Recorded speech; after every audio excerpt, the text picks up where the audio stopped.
Good ফ্রাইডের সঠিক অর্থ এবং গুড ফ্রাইডে আমরা কেন পালন করি। এই গুড ফ্রাইডেতে প্রভু যিশু আমাদের জন্য কতগুলি আশীর্বাদ দিয়েছেন, এই ভিডিওর মধ্যে সম্পূর্ণ আপনাদেরকে বলবো। ভিডিওটি প্রথম থেকে শেষ পর্যন্ত না দেখলে মিস করবেন। কি কি আশীর্বাদ আপনার জন্য আছে ভিডিওর মধ্যে আপনি জানতে পারবেন। যিশু হলেন প্রকৃত প্রেম ও দয়ার প্রতীক। যিশুর অপার প্রেম ও ভালোবাসা মানুষ বুঝতে পারল না। একদিকে যেমন মানুষ যিশুকে প্রাণ ভরে ভালোবেসেছেন, তেমনি অন্যদিকে নিজের জাতিদের মধ্যে শত্রুর অভাব ছিল না। বিশেষ করে ইহুদি ধর্মযাজক ও সমাজপতিরা যিশুর জনপ্রিয়তা সহ্য করতে পারত না। তারা যিশুকে ভীষণভাবে অপদস্থ করার চেষ্টা করত, কারণ ধর্মের নামে তারা যে সমস্ত অত্যাচার ও অবিচার করত, যিশু সেসব মন্দ কাজ সমাজের সামনে তুলে ধরতেন ও তাদের দোষী করতেন। যিশু খুব ভালোভাবে বুঝতে পেরেছিলেন যে পুরোহিতরা তাকে মেরে ফেলতে চায়, তবুও যিশু তাদের মোটেই ভয় করতেন না। যিশুর জানতেন যে তার প্রাণ পিতা ঈশ্বরের হাতে গচ্ছিত আছে। ঈশ্বর যে কাজ সমাধান করবার জন্য যিশুকে এই পৃথিবীতে পাঠিয়েছেন, সেই কাজ শেষ না হলে কেউ তাকে বধ করতে পারবে না। এই বিশ্বাস তার ছিল। সেইভাবে আমাদেরকেও ঈশ্বরের প্রতি ভরসা রাখতে হবে, কেননা প্রভু যিশু তার বাক্যের মাধ্যমে তিনি বলেছেন যে আমাদের প্রাণ ঈশ্বরের হাতে গচ্ছিত আছে, কোনো মানুষ আমাদের কোনো ক্ষতি করতে পারে না। এই বিশ্বাস আমাদেরকে ঈশ্বরের প্রতি রাখতে হবে। ঈশ্বর আমাদের যে দায়িত্ব দিয়ে এই পৃথিবীতে পাঠিয়েছেন, সেই কাজ সম্পূর্ণ না হওয়া পর্যন্ত আমাদের মৃত্যু হতে পারে না। এটা আমাদের প্রথম আশীর্বাদ। যিশু মানুষের পাপের জন্য নিজের জীবনকে উৎসর্গ করবার জন্য নিজেকে প্রস্তুত করেন। পুরোহিত সম্প্রদায় যিশুকে বধ করতে চায়। একটা জানতে পেরে যিশুর একজন শিষ্য জিহুদা পুরোহিতের সাথে যোগাযোগ করলেন। জিহুদা ছিলেন জাতিতে ইহুদি। যিশুর নিজের সম্প্রদায় একজন। জিহুদার কাজ ছিল টাকা পয়সা হিসাব রাখা। জিহুদা লুকিয়ে লুকিয়ে গিয়ে পুরোহিতদের সাথে আলাপ আলোচনা করল যে তারা কত টাকা দেবে যদি সে যিশুকে ধরিয়ে দিতে পারে। পুরোহিতদের সাথে 30টি রূপার টাকায় জিহুদা রাজি হয়ে গেল। অর্থলোভী জিহুদা টাকা নিল ও যিশুকে ধরিয়ে দেওয়ার জন্য সুযোগ খুঁজতে লাগল। যিশুর জীবনের শেষ দিনগুলি খুব দুঃখের ও বেদনার। মৃত্যুর ঠিক আগের রবিবার যিশু জেরুসালেম শহরে গাধার পিঠে করে প্রবেশ করেন। এই সময় যারা তার আশ্চর্য আশ্চর্য কাজ দেখেছিল ও তার কাছে আরোগ্য লাভ করেছিল, তারা ও অগণিত ছেলেমেয়েরা যিশুকে আসতে দেখে আনন্দে মেতে উঠেছিল। রাস্তার ওপর নিজেদের কাপড় বিছিয়ে দিয়ে যিশুকে অভ্যর্থনা জানিয়েছিল। তাদের হাতে ছিল গাছের ডালপালা আর এগুলি রাস্তায় বিছিয়ে দিয়েছিল এবং ভীষণ চিৎকার করে বলতে লাগল, হোসানা, দাউদপুত্র ধন্য যিনি প্রভুর নামে আসছেন, ঊর্ধ্বলোকে হোসানা। যিশু যখন ঠিক শহরে প্রবেশ করলেন তখন শহরে ভীষণ আনন্দধ্বনি হতে থাকল। লোকেরা চিৎকার করে বলতে লাগল, উনি সেই ভাববাদী গালিলের নাসরতীয় যিশু। রবিবার থেকে বুধবার পর্যন্ত যিশু বিভিন্ন প্রকার কাজে ব্যস্ত ছিলেন। তারপর এলো বৃহস্পতিবার। এই দিন যিশু তার প্রিয় শিষ্যদের নিয়ে ভোজে বসলেন। শিষ্যদের সাথে এই জগতে তার শেষ ভোজ। যিশু রুটি হাতে নিলেন আর ঈশ্বরকে ধন্যবাদ দিয়ে তা টুকরো টুকরো করে ভেঙে শিষ্যদের হাতে দিয়ে বললেন, এই নাও, খাও, এ হচ্ছে আমার শরীর। তারপর তিনি পানপাত্রটি তুলে ঈশ্বরকে ধন্যবাদ দিলেন ও শিষ্যদের দিয়ে বললেন, তোমরা সকলে এটা থেকে পান করো। এ হচ্ছে ঈশ্বরের সঙ্গে তোমাদের সম্বন্ধ স্থাপনকারী আমার রক্ত। বহুজনের পাপ মোচনের জন্যই আমার এই রক্তক্ষরণ। আমরা যতজন যিশুকে গ্রহণ করেছি, আমরা সকলেই প্রভুর ভোজ অবশ্যই গ্রহণ করি। প্রভু যিশু আমাদের জন্য তার শরীর স্বরূপ রুটি, তার রক্ত স্বরূপ জল বা দ্রাক্ষারস আমাদেরকে গ্রহণ করতে বলেছেন। তবেই আমরা গুড ফ্রাইডের সঠিক অর্থ উপলব্ধি করতে পারব এবং যিশু যে আমার পাপের জন্য কুশারোপিত হয়েছিলেন, তার কাছে আমরা কৃতজ্ঞ থাকতে পারব। এটা হল দ্বিতীয় আশীর্বাদ। ভোজনের সময় যিশু শিষ্যদের বললেন, তোমাদের মধ্যে একজন আমাকে বিশ্বাসঘাতকতা করে আজ শত্রুদের হাতে সমর্পণ করবে। শিষ্যরা অবাক হয়ে যিশুকে পরপর জিজ্ঞাসা করতে লাগলেন, প্রভু, একই আমি যে আপনাকে ধরিয়ে দেব? কিন্তু যিশু তাকে বললেন, তোমাদের মধ্যে যে আমাকে শত্রুদের হাতে তুলে দেবে তার হাত আমার সাথে মেজের ওপর আছে। জিহুদার হাত তখন মেজের উপরে ছিল। বিশ্বাসঘাতক জিহুদা সেখান থেকে সঙ্গে সঙ্গে চলে গেলেন। যিশুর 12 জন শিষ্যের মধ্যে এখন রইল 11 জন। যিশু এরপর তার 11 জন শিষ্যকে নিয়ে ঐতিহাসিক জৈতুন পাহাড়ের দিকে আস্তে আস্তে আগাতে লাগলেন। পথে যেতে যেতে তিনি শিষ্যদের বললেন, আজ রাতে তোমরা সকলে আমায় পরিত্যাগ করে পালিয়ে যাবে। যিশুর প্রথম ও প্রধান শিষ্য পিতর সঙ্গে সঙ্গে বললেন, অন্য শিষ্যরা আপনাকে পরিত্যাগ করলেও আমি কখনো আপনাকে পরিত্যাগ করব না। যিশু তখন পিতরের মুখের দিকে একভাবে তাকিয়ে বললেন, আজ রাতে মুর্গা ডাকার আগে তুমি 3 বার আমাকে অস্বীকার করবে। এবার যিশু তার প্রিয় গেতসিমানি বাগানের দিকে ধীরে ধীরে এগিয়ে গেলেন। এই বাগান ছিল ভীষণ নির্জন। যিশু এখানে প্রার্থনা করতে খুব ভালোবাসতেন। তিনি শিষ্যদের এখানে প্রার্থনা করতে বললেন। এবার শিষ্যদের মধ্যে পিতর, যাকব ও যোহনকে নিয়ে যিশু একটু দূরে আরও নির্জন স্থানে গেলেন। এই 3 জনকে তিনি বললেন, তোমরা এখানে থাকো আর প্রার্থনা করো যেন পরীক্ষায় না পড়ো। এই 3 জন শিষ্যদের কাছ থেকে আরেকটু দূরে গিয়ে যিশু প্রার্থনায় মগ্ন রইলেন। এই সময় যিশুর মানসিক যন্ত্রণা এমন ভয়ানক হয়েছিল যে তার ঘাম রক্তের বড় বড় ফোঁটার মতো হয়ে মাটি সিক্ত করতে লাগল। কিছুক্ষণ পরে দেখা গেল জিহুদা ও তার সাথে অনেক লোক খড়গ, মশাল ও লাঠি নিয়ে যিশু যেখানে প্রার্থনা করছিলেন সেখানে উপস্থিত হলেন। জিহুদা ছিলেন সকলের আগে। তিনি যিশুর কাছে এগিয়ে এলেন। যিশুকে তিনি চুম্বন দিয়ে শত্রুদের হাতে ধরিয়ে দিলেন। যিশু সঙ্গে সঙ্গে জিহুদাকে বললেন, জিহুদা, তুমি কি চুম্বন দিয়ে আমাকে ধরিয়ে দিচ্ছ? তখন যিশু একটু এগিয়ে গিয়ে সেই বিশাল জনতাকে জিজ্ঞাসা করলেন, তোমরা কার খোঁজ করছ? তারা বলল, যিশুর। তিনি বললেন, আমি সেই। তখন বিশাল জনতা ভীষণ ভয় পেয়ে মাটিতে পড়ে গেল। যিশু আবার তাদের কাছে গিয়ে বললেন, তোমরা কার খোঁজ করছ? তারা আবার বলল, ঈশ্বর। যিশু তখন বললেন, আমি তো তোমাদের বললাম যে আমি সেই। যদি আমাকেই ধরতে চাও তাহলে ধরো, কিন্তু আমার শিষ্যদের যেতে দাও। তখন পিতর তার তলোয়ার বার করে মহাযাজকের এক দাসমোলকের কান কেটে ফেললেন। কিন্তু যিশু পিতরকে বললেন, তোমার তলোয়ার খাতে রাখো। তুমি কি জানো না যে আমার পিতার কাছে চাইলে তিনি এখনই হাজার হাজার স্বর্গদূত পাঠিয়ে আমাকে এদের হাত থেকে রক্ষা করতে পারেন? কিন্তু পিতা ঈশ্বর যখন আমাকে এই দুঃখ ভোগ করতে দিয়েছেন তখন আমি তা বারণ করব না। তখন তিনি সেই মহাযাজকের দাসের কান জুড়ে দিলেন ও তার কান আগের মতো হয়ে গেল। যিশু তখন জনতার দিকে তাকিয়ে বললেন, লোকে যেমন চোর ডাকাত ধরতে আসে, তোমরাও সেইভাবে এই রাতে তলোয়ার ও লাঠি নিয়ে আমাকে ধরতে এসেছ। আমি তো রোজই মন্দিরে বসে উপদেশ দিয়েছি, তখন তোমরা কেন আমায় গ্রেপ্তার করলে না? শিষ্যরা এই সময় তাদের গুরুকে শত্রুদের হাতে ফেলে সরে পড়লেন। যিশুকে গ্রেপ্তার করার পর শত্রুরা প্রধান পুরোহিত কায়াফার প্রাসাদে নিয়ে গেল। কায়াফার প্রাসাদে আগে থেকেই শাস্ত্রবেত্তাগণ ও সমাজপতিরা সমাবেশ হয়েছিল। তবে যিশুর শিষ্যদের মধ্যে একমাত্র পিতর যিশুকে অনুসরণ করে কায়াফার প্রাসাদের উঠান পর্যন্ত গেলেন। যিশুর অবস্থা শেষ পর্যন্ত কি হয় তা দেখবার জন্য পিতর প্রাসাদের ভিতরে ঢুকে দারোয়ানদের সাথে বসে গেলেন। এবার নেতৃস্থানীয় পুরোহিতেরা ও যিহুদীদের জাতীয় মহাসভার সদস্যরা সকলেই যিশুকে মৃত্যুদণ্ড দেবার জন্য তার বিরুদ্ধে মিথ্যা সাক্ষ্য দিতে পারে এমন লোকের খোঁজ করতে লাগলেন। অনেকেই মিথ্যা সাক্ষ্য দেবার জন্য এগিয়ে এলো, কিন্তু তাদের কেউ উপযুক্ত সাক্ষ্য দিতে পারল না। অবশেষে 2 জন এসে বলল, এই লোকটা বলেছে, আমি ঈশ্বরের এই মন্দির ভেঙে ফেলে আবার 3 দিনে গড়ে তুলতে পারি।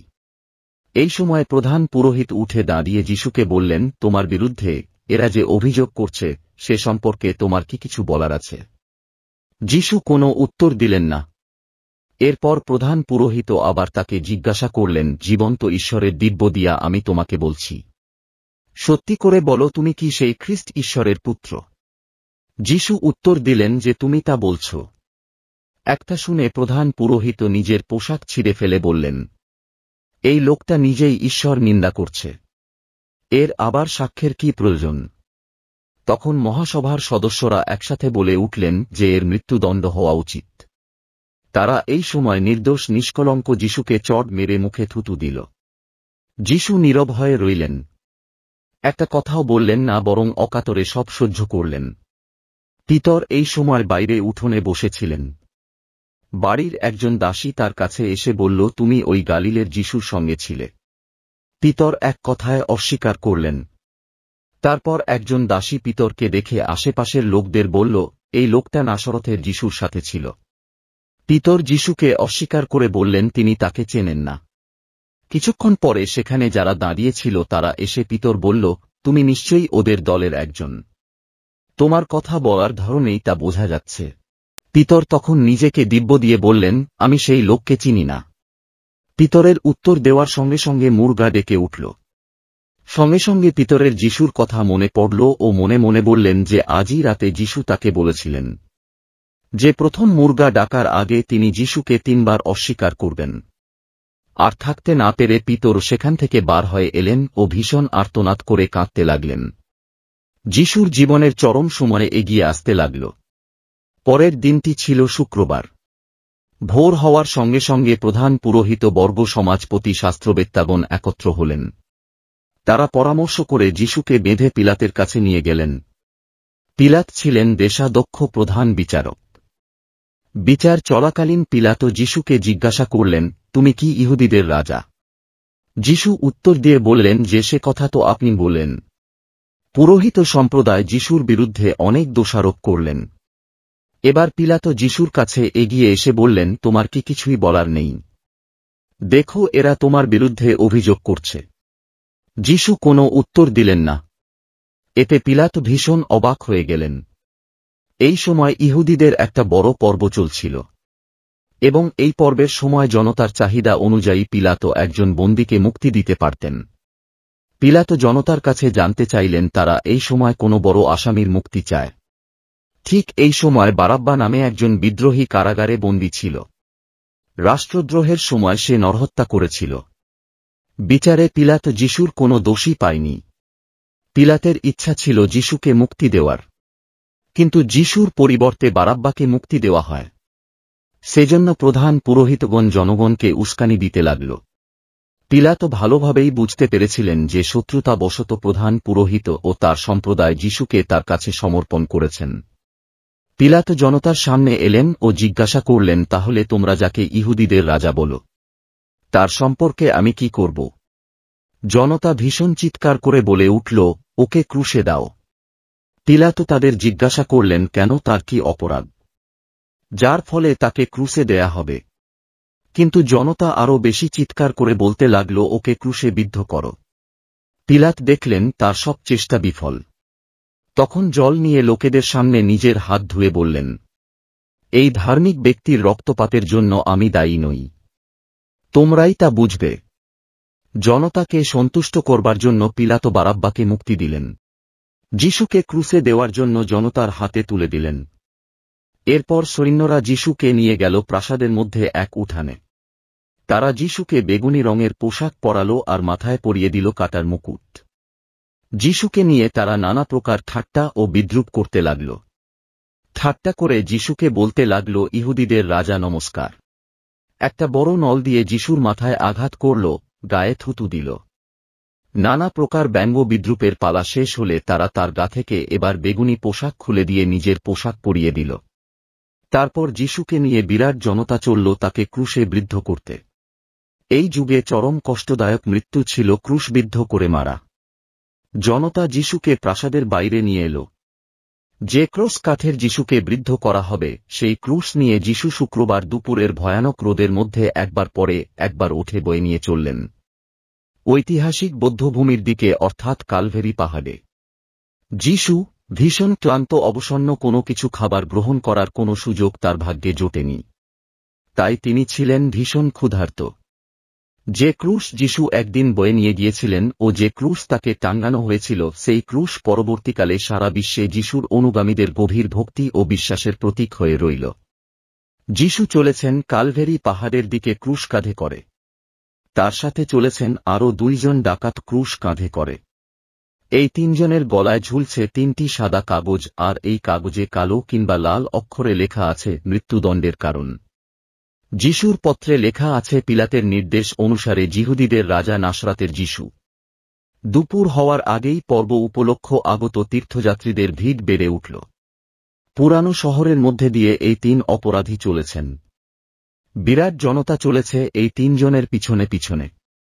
বাড়ির ছাদ থেকে কৌতূহলী মেয়ে পুরুষেরা এই শেষ যাত্রা দেখছে।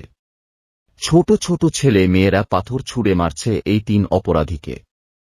কালভেরি পাহাড়ে পৌঁছাবার পথটুকুই তাদের ভয়ঙ্কর নির্যাতনের মধ্যে দিয়ে অতিক্রম করতে হয়েছে। শহরের শেষ সীমায় এই জনতা এসে পৌঁছাল। এই সময় দেখা গেল যিশুর পক্ষে ভারী ক্রুশ কাঠটি আর বয়ে নিয়ে যাবার শক্তি নেই। নিদ্রাহীন কাল রাত নিষ্ঠুর প্রহারের ফলে শরীর দিয়ে একনাগারে রক্তপাত, মানসিক ও শারীরিক নির্যাতন যিশুকে এমনভাবে পিষ্ট করে ফেলেছে যে টলতে টলতে সেই বড় ক্রুশ কাঠের তলায় যিশু চাপা পড়লেন। এই সময় সিমন নামে এক ব্যক্তি সেই রাস্তা দিয়ে আসছিলেন। রোমীয় সৈন্যরা তাকে ধরল সেই ক্রুশ কাঠটি বয়ে নিয়ে যাওয়ার জন্য। রোমীয় সৈন্যদের আদেশ এড়ানো যাবে না, তাই তাকে ক্রুশ বইতে হল। মহামানবের এই ক্রুশ বয়ে নিয়ে যাওয়ার জন্য তিনি ধন্য ধন্য হল তার এই পৃথিবীর অস্থায়ী জীবন। যে বিরাট জনতা যিশুর সঙ্গে ছিল তাদের মধ্যে প্রচুর স্ত্রীলোক বুক চাপড়াতে চাপড়াতে ও কাঁদতে কাঁদতে চলেছিল সেই কালভেরি দিকে। অবশেষে ক্রুশ কালভেরির ভূমিতে এসে পৌঁছাল। হিব্রু ভাষায় এই স্থানটির নাম গোলগথা। এবার সৈন্যরা যিশুকে কোষের উপর শুইয়ে দিল। দুই হাতে ও দুই পায়ে পেরেক গেঁথে দিল। যিশুকে ক্রুশে বিদ্ধ করার আগে তার গায়ের কাপড় সৈন্যরা নিজেদের মধ্যে গুলিবাট করে ভাগ করে নিল। যিশুর এই সময় মানসিক ও শারীরিক কষ্ট মানুষের কল্পনার বাইরে। আধ্যাত্মিক রাজ্যের রাজা, মহাপুরোহিত, জগতের শ্রেষ্ঠ গুরু ও শ্রেষ্ঠ মানব প্রেমিক যিশু ঝুলছেন ক্রুশের ওপর। ক্রুশের ওপর যিশু অসহ্য যন্ত্রণা ও কষ্ট ভোগ করতে লাগলেন। ক্রুশের কাছে দাঁড়িয়ে স্নেহময়ী মা পুত্রের ভয়াবহ অবস্থা দেখে মা নতজানু হয়ে পিতা ঈশ্বরের কাছে কাতরভাবে প্রার্থনা করছেন। শিষ্যদের মধ্যে একমাত্র যিশুর প্রিয় শিষ্য যোহন ক্রুশের কাছে ছিলেন। অন্য শিষ্যরা যিশুর এই অবস্থা দেখে সেখান থেকে সরে পড়লেন। যে জিহুদা বিশ্বাসঘাতকতা করে যিশুকে ধরিয়ে দিয়েছিলেন তিনি অবশেষে গলায় দড়ি দিয়ে আত্মহত্যা করেন। পৃথিবীর ইতিহাসে মানুষের হাতে ঈশ্বর পুত্রের বিচার একবারই হয়েছিল। বিচারের রায় হল নির্দোষ ব্যক্তির যন্ত্রণাদায়ক ক্রুশীয় মৃত্যু। অসহ্য যন্ত্রণা ও কষ্টের মধ্যে মানব ত্রাতা যিশু ক্রুশ থেকে পরপর 7টি অমূল্য বাণী উচ্চারণ করেন। ক্রুশীয় যন্ত্রণার মধ্যে যিশু শত্রুদের জন্য পিতা ঈশ্বরের কাছে আবেদন জানিয়ে বলে উঠলেন, পিতা, এদের ক্ষমা করো, কারণ এরা কি করছে তা জানে না। এত অপমান ও অসহ্য যন্ত্রণা মধ্যেও যিশু নিজের কথা একবারও ভাবছেন না। তিনি চিন্তা করছেন একমাত্র তাদের জন্য যারা তার মৃত্যু ঘটাচ্ছে। পৃথিবীর ইতিহাসে এত বড় অপরাধ আর কখনো ঘটেনি। ঈশ্বরের পরম পবিত্র পুত্রকে সকলের সামনে হত্যা করেছে। তবুও তিনি তাদের ক্ষমার জন্য ঈশ্বরের কাছে প্রার্থনা করেছেন। যিশুর জীবনী হল তার বাণী। যিশু নিজেই বলেছিলেন, শত্রুকে ভালোবাসো, যারা তোমার ক্ষতি করেছে তাদের ক্ষতি না করে মঙ্গল কামনা করো। ক্রুশের উপর থেকে যিশুর এটাই প্রথম বাণী ছিল। যিশুর দ্বিতীয় বাণী ছিল, আজই তুমি আমার সাথে পরম দেশে উপস্থিত হবে। যিশুর দুই পাশে দুইজন বিখ্যাত ডাকাত ছিল। ডান দিকের ডাকাত বুঝতে পারলেন না যিশু একজন সাধারণ মানুষ নন, কারণ ঈশ্বরের অপূর্ব শক্তি ও মহিমা তার মধ্যে দিয়ে নিয়ত প্রকাশ পাচ্ছে। কিন্তু বাম দিকে ডাকাত এত যন্ত্রণার মধ্যে থেকেও যিশুকে বৎসা ও বিদ্রূপ করছে। ডান দিকের ডাকাত যিশুকে অতি বিনয়ের সাথে আবেদন করলেন, প্রভু, আপনি যখন আপনার রাজ্যে আসবেন তখন আমাকে স্মরণ করবেন। তখনই যিশু তাকে ওই কথা বললেন। ক্রুশ থেকে জীবনের শেষ সন্ধি ডান দিকের ডাকাত যিশুর কাছে পরিত্রাণ আদায় করে নিলেন। যিশুর তৃতীয় বাণী হল, হে নারী, ওই দেখো তোমার পুত্র। যিশু ক্রুশ থেকে তার স্নেহময়ী মা ও প্রিয় শিষ্য যোহনকে দেখতে পেলেন। যিশু মাকে বললেন, মা, ওই দেখো তোমার ছেলে। তারপর যোহনকে বললেন, উনি তোমার মা। তখন থেকেই যোহন যিশুর মা মরিয়মকে তার বাড়িতে নিয়ে এলেন ও তার জীবনের শেষ দিন পর্যন্ত দেখাশোনা করেন। যিশুর চতুর্থ বাণী ছিল, ঈশ্বর আমার, তুমি কেন আমায় পরিত্যাগ করিয়াছ? এই সময় পৃথিবী 3 ঘণ্টা যাবৎ ভয়ানক অন্ধকারে আচ্ছন্ন ছিল। যিশু ক্রুশের কাছে কোনো শিষ্যকে দেখতে পাচ্ছেন না। স্নেহময়ী মা ও সেখানে নেই। এই সময় সূর্য ও মুখ লুকাল। চারিদিকে অন্ধকারে ভরে গেল। এমন অবস্থায় যিশু পিতা ঈশ্বরকে খুঁজছেন, কিন্তু পাচ্ছেন না। তাই পিতাকে উদ্দেশ্য করেই এই কথা বলেছিলেন। ক্রুশ থেকে যিশুর পঞ্চম বাণী, আমার পিপাসা পেয়েছে। ক্রুশবিদ্ধ হলে তাদের রক্তপাতের জন্য এবং দেহের সমস্ত শিরা ও পেশি টানের জন্য ভীষণ পিপাসা লাগত। এই জন্য একজন সৈন্য যিশুর এই কথা শুনে দয়া করে একটা স্পঞ্জ সিরকা জলে ডুবিয়ে বর্ষার মাথায় বেঁধে তার মুখের সামনে তুলে ধরল। যিশু কয়েক ফোঁটা মাত্র গ্রহণ করলেন। এই বাণীর মধ্যে দিয়ে যিশু জাগতিক পিপাসার কথা বলতে চায়নি। তিনি মানুষের অন্তরের ভালোবাসা ও ভক্তের আত্মনিবেদনের জন্য তার গভীর পিপাসার কথা ব্যক্ত করেন। যিশুর এই ভালোবাসার ডাকে, এই ভালোবাসার তৃষ্ণা মেটাতে বহু শতাব্দী ধরে কোটি কোটি মানুষ সাড়া দিয়ে আসছে। যিশুর ষষ্ঠ বাণী হল সমাপ্ত হল। যিশু এবার বুঝতে পারলেন তার জীবনের শেষ সময় ঘনিয়ে এসেছে। ঈশ্বর তার ওপর যে কাজের দায়িত্ব দিয়েছিলেন তা তিনি পূর্ণ করতে সমর্থন হয়েছেন। মানুষের পরিত্রাণের কাজ তিনি শেষ করলেন। মানুষের মুক্তির জন্য অকাতর কষ্ট, যন্ত্রণা, এমনকি ক্রুশের যাতনা তিনি ভোগ করলেন। যিশুর এই অপূর্ব দৃষ্টান্ত তাকে মনুষ্য সমাজে চিরস্মরণীয় করে রেখেছে। ক্রুশ থেকে যিশুর সপ্তম বা শেষ বাণী ছিল, পিতা, তোমারই হাতে আমার আত্মা সমর্পণ করি। যিশু এই পৃথিবীতে এসেছিলেন পিতা ঈশ্বরের ইচ্ছা পূর্ণ করতে, পাপী মানুষকে পাপ থেকে উদ্ধার করতে। এই কাজ তিনি নিজের জীবন দিয়ে সম্পূর্ণ করলেন। এবার শান্তিতে তিনি মৃত্যুবরণ করতে পারেন। সেই জন্য এই বাণী উচ্চারণ করেন। এরপর যিশুর মাথা হেলে পড়ল এবং তিনি ঈশ্বরের উদ্দেশ্যে প্রাণ উৎসর্গ করলেন। যিশুর মৃত্যুর পর ইহুদিদের জাতীয় পরিবেশের একজন বিশেষ সম্মানীয় ব্যক্তি, অরিমাতিয়া নগরের যোসেফ, পিলাতের কাছে যিশুর দেহটি ভিক্ষা করেন কবর দেওয়ার জন্য। পিলাত অনুমতি দিলেন। যোসেফ তার নিজের জন্য পাহাড়ের মধ্যে একটা কবর করে রেখেছিলেন। এই নতুন কবরে যিশুকে কবর দেওয়ার ব্যবস্থা করা হল। পরম শ্রদ্ধা ও ভক্তি সহকারে যিশুর দেহটি ক্রুশ থেকে নামিয়ে নিয়ে আসা হল কবরের কাছে। দেহটি স্নান করিয়ে গন্ধ দ্রব্য মাখিয়ে কাপড় জুড়িয়ে পাথরের শয্যায় শুয়ে রাখা হল। যিশুর কবরের মুখে এক প্রচণ্ড পাথর চাপা দেওয়া হল। যিশুর এই মৃত্যু হল মানুষের কাছে এক মহামরণ। তার এই দিনটি আমরা অতি শ্রদ্ধা ও ভক্তি সহকারে স্মরণ করি। এই বিশেষ দিনটিকে গুড ফ্রাইডে বা শুভ শুক্রবার বলে সকলের কাছে পরিচিত। আমি আশা করি আপনাদের কাছে এই গুড ফ্রাইডের সঠিক অর্থ প্রকাশ করতে পেরেছি। যদি আপনাদের মনে হয় তবে অবশ্যই লাইক, কমেন্ট, শেয়ার করবেন।